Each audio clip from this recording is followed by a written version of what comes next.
কখনো খেয়াল করেছো, যখন কেউ তোমাকে ইগনোর করে তখন শব্দ নয়, নীরবতাই সবচেয়ে জোরে আঘাত করে। তুমি বারবার ফোনটা চেক করো, সিন হয়নি, রিপ্লাই আসেনি, কিন্তু মনে হয় হয়তো আমি কম পড়ে গেছি কোথাও। একসময় যেই মানুষটা তোমার একটা মেসেজের জন্য অপেক্ষা করত, আজ সেই তোমাকে অপেক্ষা করাচ্ছে।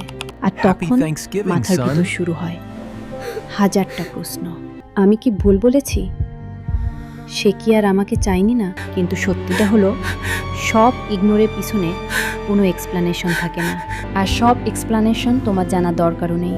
কারণ যে মানুষ তোমাকে বুঝতে চায় সে কখনো তোমাকে এভাবে ঝুলিয়ে রাখবে না। কষ্টটা ইগনোর থেকে আসে না, কষ্টটা আসে তুমি যার কাছে ইম্পর্টেন্ট হতে চেয়েছিলে তার কাছে আনইম্পর্টেন্ট হয়ে যাওয়ার অনুভূতি থেকে। তাই নিজেকে একটা কথা মনে করাও, আমার ভ্যালু কারো রিপ্লাইয়ের উপর ডিপেন্ড করে না। কেউ যদি তোমাকে ইগনোর করে তাহলে হয়তো শেষে তোমার গল্পের পার্ট না, তুমি তার গল্পের বাইরে চলে গেছো।